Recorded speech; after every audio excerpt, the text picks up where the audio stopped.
Hey guys, what's going on? I'm back with another meta report today. I'll be showing you guys something extremely underrated but a crazy damage dealing Pokemon being Nidoking. But before that, make sure you guys remember to like, comment and subscribe, as this really helps me out with the YouTube algorithm and helps me spread the secret sauce around.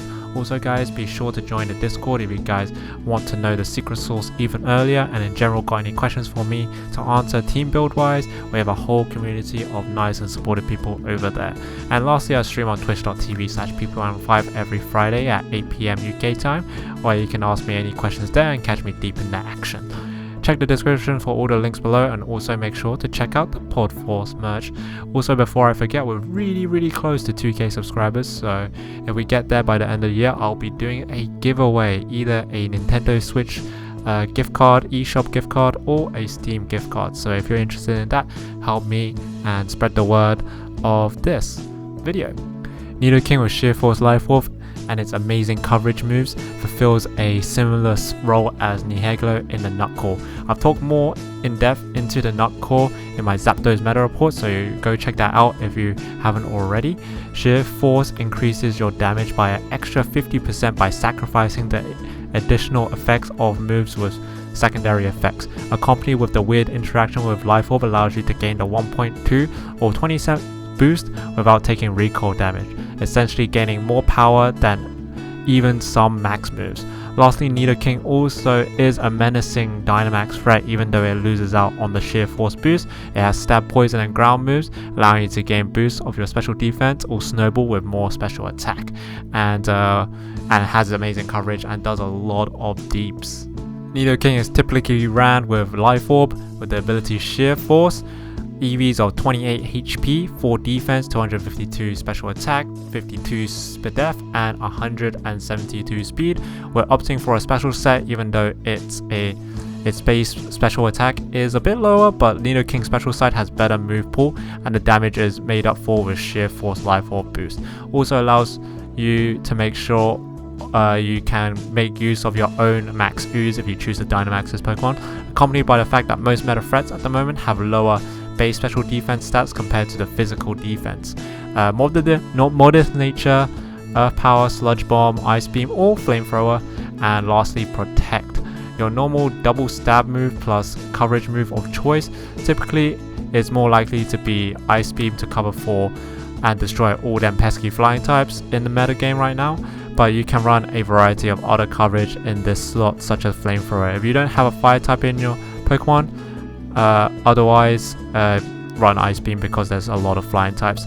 Other than being a big damage beast, it doesn't really provide much else. Lastly, it's quite inherently bulky, meaning it can survive a lot of threats. Its typing allows it to ignore Regieleki and Oko.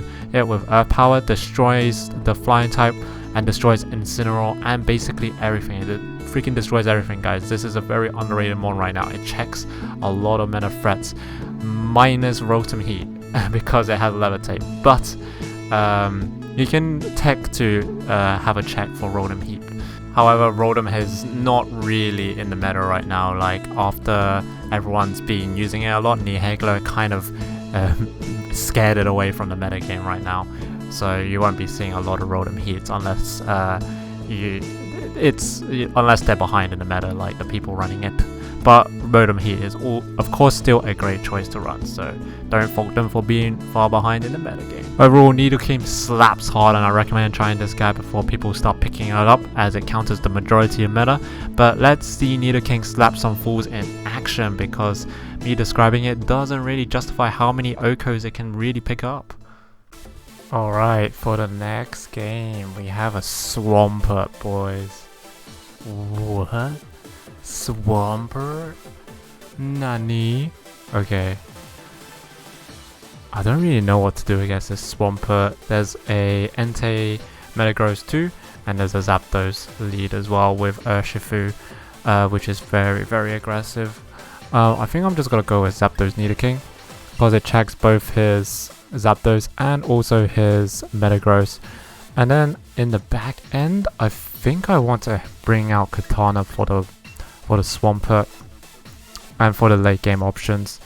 And I think Buzzwole is pretty decent here as well, as long as we get rid of Zapdos, because most of its threats are physical at the back. And Entei. We have to get rid of Entei too, but other than that, it's pretty simple, I think. Let's see if we can squeeze in Grimmsnarl. We could possibly squeeze in Grimmsnarl to switch away the weakness policy from Metagross, but it's a bit risky because it's not that good otherwise. Because Spirit Break doesn't really lower any special attacks, so it's not really that worth it. So he ends up going with the Entei Metagross, which is what I expected. So what we do here, as you've seen in previous videos, we just go from max airstream onto the Metagross. Does a huge amount of damage, and Earth Power should pick up the KO with the Sheer Force Life Orb Nidoking. Man, when are we gonna get an episode where we feature Buzzwole to the fullest potential? I wonder, man. I wonder. He could pull off a off-ball here by Dynamaxing his Entei, and it has access to Stone Edge, so it could do potentially a lot of damage to Zapdos. But I don't think it can really max in front of our Nidoking. Let's see if he goes for the max here. I think he's obviously gonna go for Bulldoze. Like, the Bulldoze play is pretty obvious here. But we should outspeed and kill this Metagross, depending on how much EVs this guy's got, and also depending on our roll too. As I've witnessed before, it's not a surefire Oko, but it's very damn close to it. Oh damn, he went for Sacred Fire this time round and he got a burn. But luckily it's a special Nidoking, so it doesn't really matter. And let's see how much that looks really bulky. I'm actually kind of scared for my Nidoking. It might not pick up the KO here, but we'll see. Oh, that is very bulky indeed. It's actually immensely bulky. But depending on which one he goes for Max Hailstorm, so we should probably die to the... Yep, but we should be able to outspeed here on the subsequent turn with our Nidoking, and probably be able to kill... actually, maybe the Metagross dies to the Hail. He kind of has to attack here. It's kind of forced to attack. But with the Airstream, hopefully we can KO the NT here. It looks pretty tanky, but not too tanky. Okay, the Metagross is actually mega tanky, I'm not gonna lie. That Metagross is super tanky.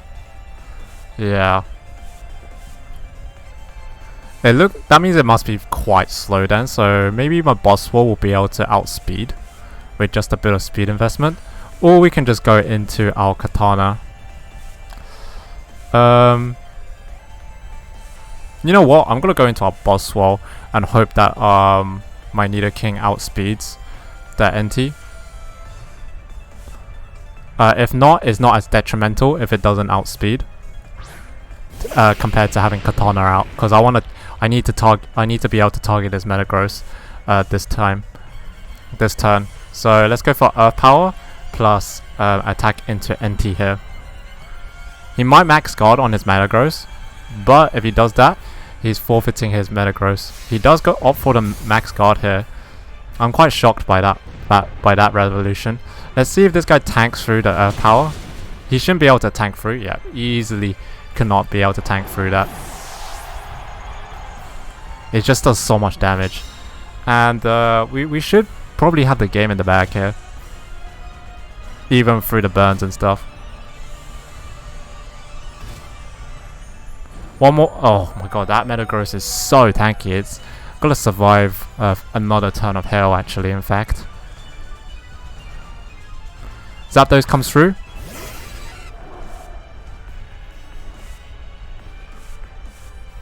Because it's not Dynamax, I think we have a good shot at being able to kill it before it moves.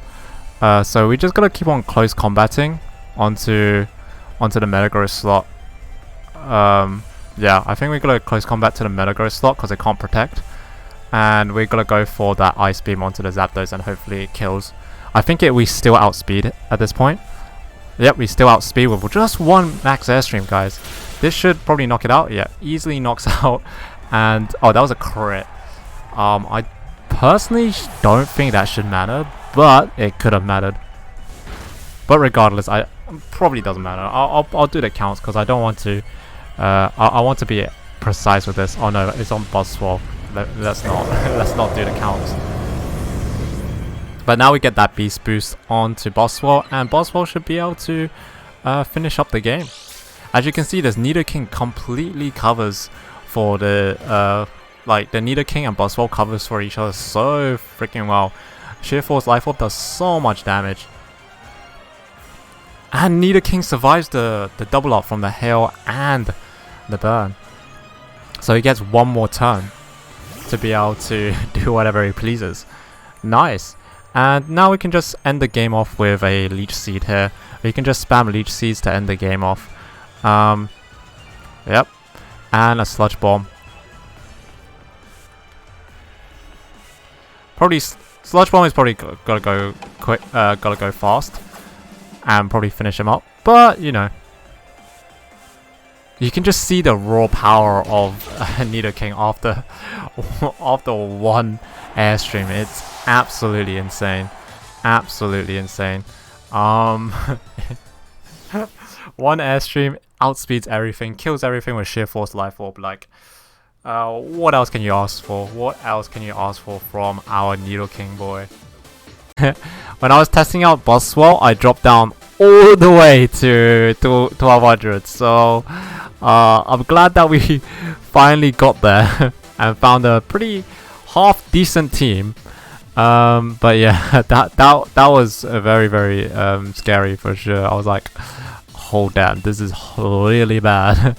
really bad. Okay, so let's go with Zapdos Nidoking. Nidoking is so freaking good. I'm not gonna lie, like Nidoking is like a champion. And then at the back, I think I want Chandelure or Grimmsnarl. Buzzwole is not actually that good here. Well, I mean, it's decent as long as I kill the Salamence and the Incineroar. But after that, it's a little bit sad. I think it's a little bit sad. So I think I'm gonna go with Grimmsnarl at the back here. Grimmsnarl at the back should be pretty decent. I could even potentially lead it as well. But I'm always scared about this Regieleki because he can be on whatever speed tier he chooses to be. He could be like the fastest thing in the whole entire universe, right? And or he could just outspeed Pheromosa. Like if he just outspeeds Pheromosa, then that's okay. But that's okay to me. But like when he's uber fast, that's when I'm a little bit worried here. Yeah. That's when I'm a little bit uber worried. So what I'm gonna go for here is gonna go for a max airstream onto the Eleki, I think, and I'm gonna go for Earth Power. Oh, actually, I'm gonna double up onto Niheglo. Niheglo is a little bit scary, so Niheglo Dynamite into that, and then we're gonna Earth Power this guy. He could switch out here, but I don't mind. I Dynamax first, so he's either not going to Dynamax or he might knock out my Zapdos with a double up here, which will be pretty scary. Hopefully I outspeed his Niheglo, though. This is my first time playing Zapdos. A lot of people are running Zapdos for in place of Thunderous right now, because he protects as well. Okay, I should have went for the Regieleki here. He went for Light Screen. Okay. I'm glad that I went for the double up here. But now he's in a lot of trouble. He's in a lot of trouble, I think.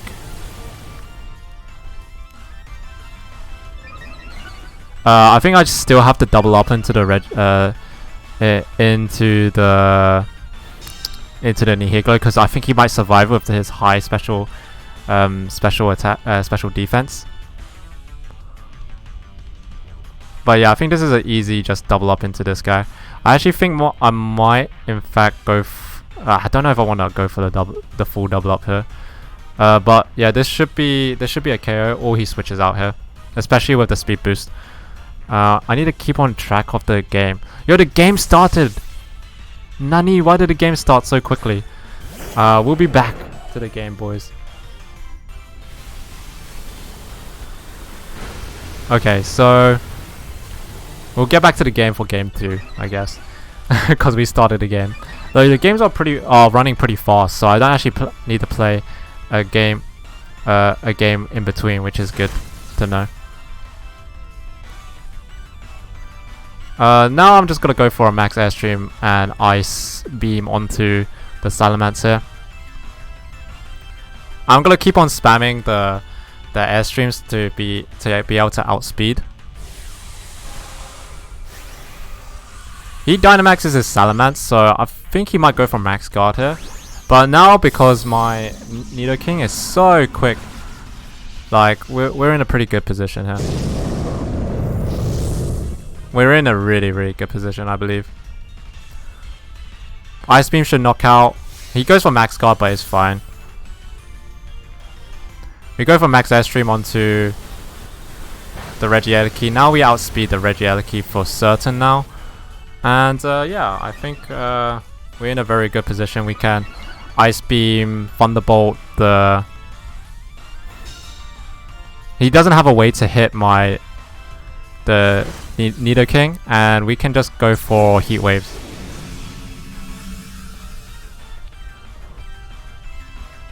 Okay, not run, please. No run.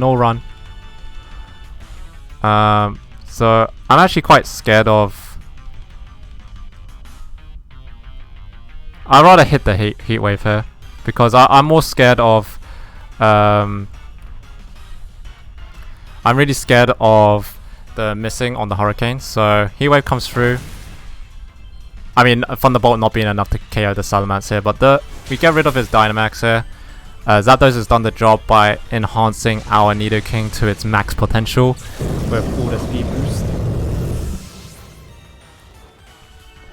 Thunderbolt comes out. I think the Zapdos dies at this point. Yeah, it does.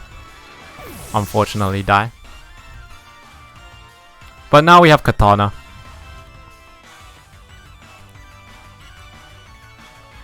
I think we bring the Kartana here. Or we can bring out Grimmsnarl and screens up. I think it's better to screens up here because it outspeeds, and we can Earth power the Regieleki. Oh, this is bad. I think we need to switch out on the Kartana. In case of Flare Blitz here.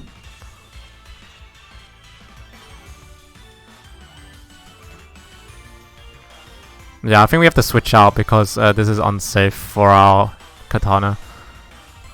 But we can for sure go for the... We can go for the Regieleki kill. It doesn't have Protect. We should have went out into our Grimmsnarl first. Fake Out comes out. We could have also hit, but it will definitely not... It won't connect very well. Now we just gotta go for the... I'm gonna go for the Reflector. And Earth Power onto the Regieleki.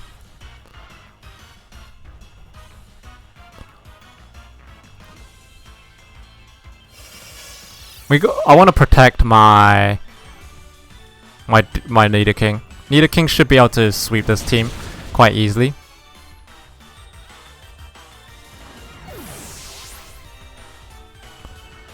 Flare Blitz comes through straight into the Nidoking, I think. Yep.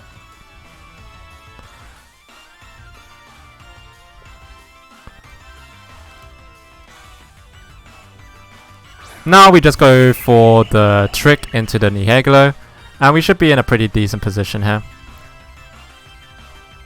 Trick onto it. He could very well protect her, so that's why I'm going to target the Incineroar. Incineroar should die to Life Orb Sheer Force.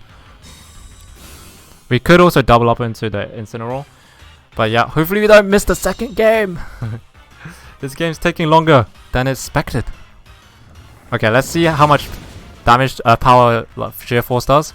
Yo, that was a crit. I think that actually did matter. I think depending on how bulky this Incineroar is, it definitely does matter. But as you can see with Airstreams, Nidoking becomes an absolute champion. I'm gonna set up light screens now and power, and then we should be able to get straight back into our game, into commentating the next game, which will be pretty awesome. Earth power comes through. Nice. And Nidoking just kind of destroyed the whole team. It completely destroyed this whole team. Alright.